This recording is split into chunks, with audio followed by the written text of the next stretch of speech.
Hello, everybody. I'm Denis Pennel, the Managing Director of the World Employment Confederation, and I'm very happy to bring to you today another episode of our Staffing Insights. And this session will focus on the regulatory framework for the staffing industry, and more specifically on agency work. And to have this discussion, I'm very pleased to welcome Fiona Coombe from Staffing Industry Analysts. Fiona is Director of Legal and Regulatory Research. So she's really the expert on regulation, on staffing all around the world. So welcome to you, Fiona. Thank you, Denis. I'm delighted to be here. Now, welcome. Thanks to you. And indeed, well, maybe first to start with a general comment. We all know that regulation is one of the key drivers of the sustainable growth of the staffing industry.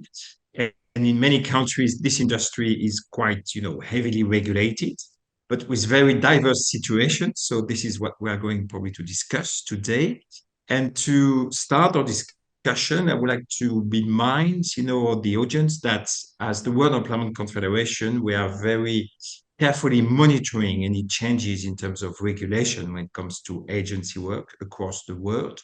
And not only monitoring whether there are some changes taking place, but also looking deeper into the impact of the changes, because indeed, sometimes we see, some restrictions being lifted when it comes to the use of agency work, but in some other cases, this is more, a negative trend, putting more restrictions on the use of agency work.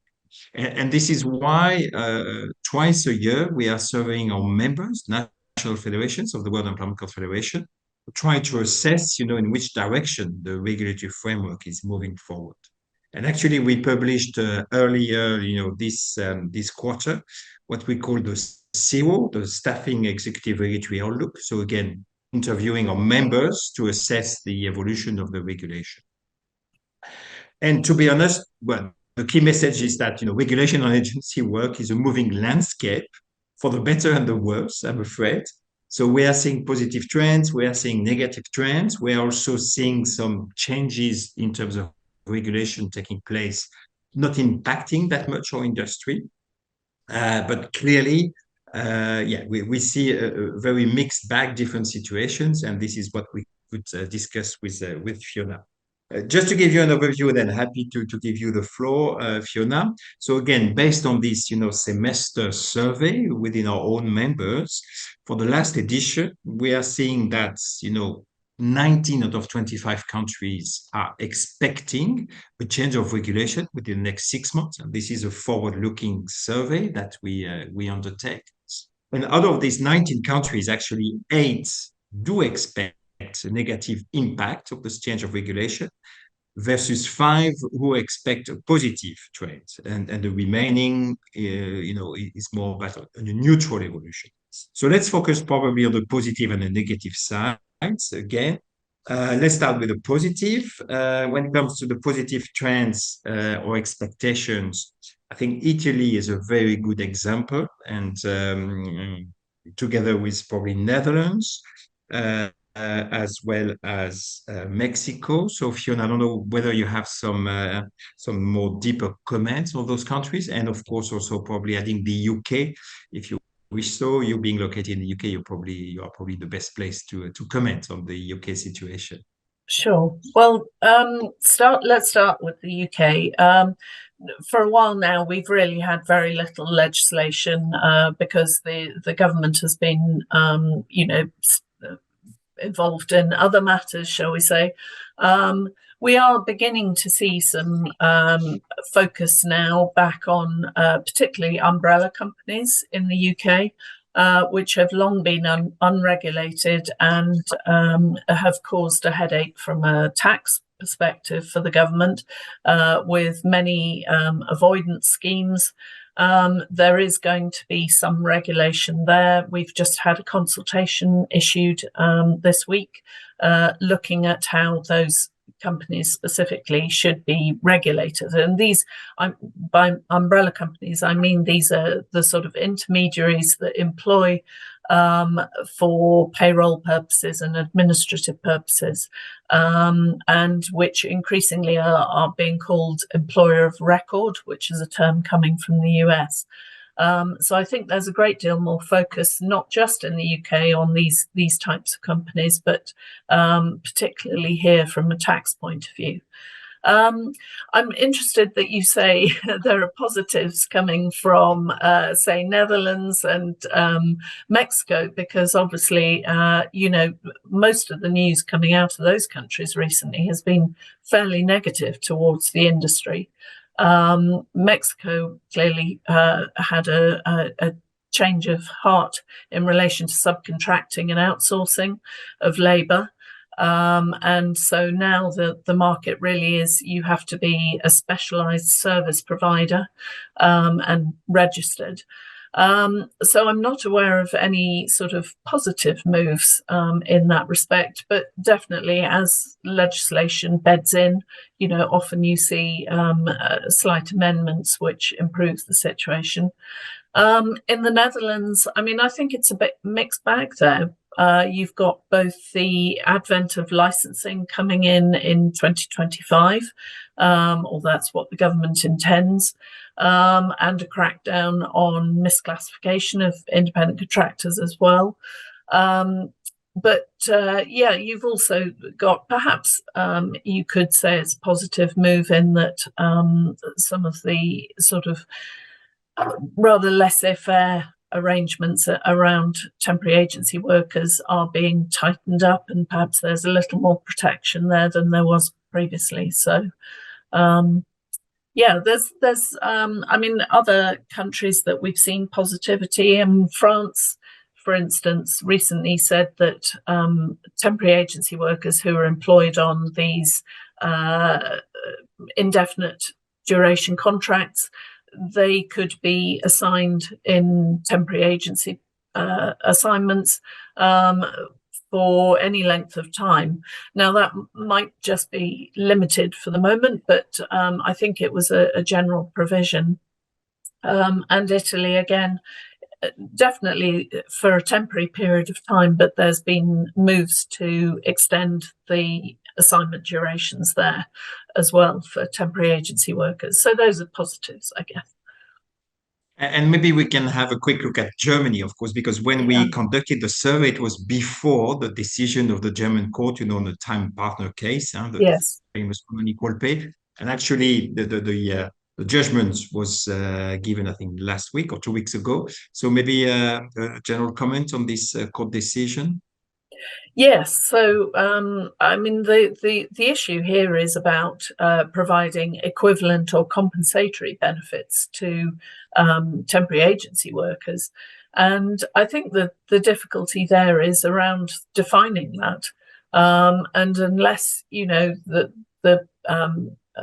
government brings out legislation to make it very clear, these sort of laws are open to interpretation.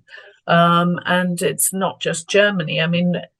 Interestingly, and perhaps an unlikely place to see similar sort of legislation for equal pay is in the States, with New Jersey having recently passed a law that provides for equal pay and benefits for temporary agency workers in sort of blue collar worker situations. But Germany has had a number of recent cases which perhaps are causing a bit of a headache for staffing firms, such as there was one about vacation time being included in overtime calculations, the time partner case, and of course the general recording of working time.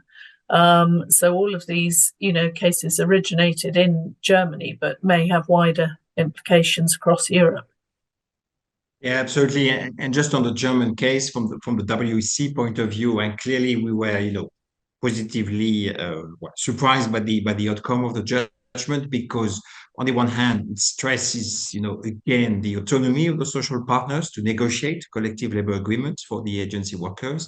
And as you know, in Germany, most of those CLAs are derogating to the equal treatment principle between an agency worker and a comparable worker in the user company, then the courts recognize that there are some other ways to ensure the overall protection of the agency workers. So the fact that there is a derogation doesn't mean that the agency worker is being discriminated against or less well treated compared to workers in the user company. So this is from our side actually a rather positive development.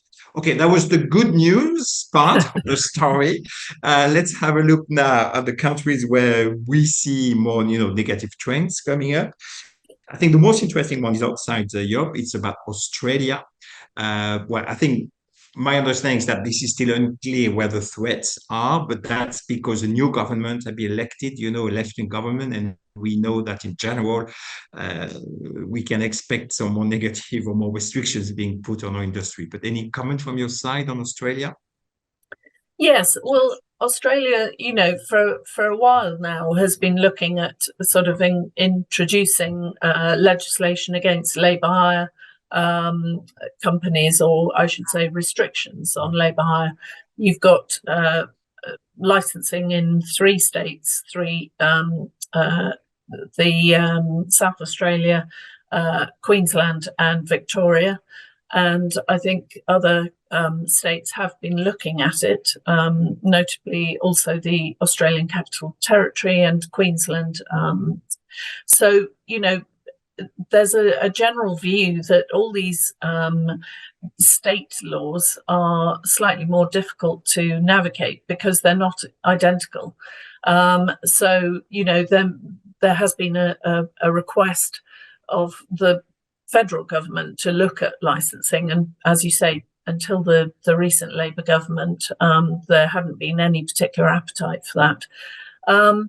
They've definitely indicated that's the way they'll go, but whether I think they're leaving it somewhat open, so for consultation on the subject. So it remains to be seen. I don't think it's a foregone conclusion there will be federal licensing, but certainly it looks that way at the moment.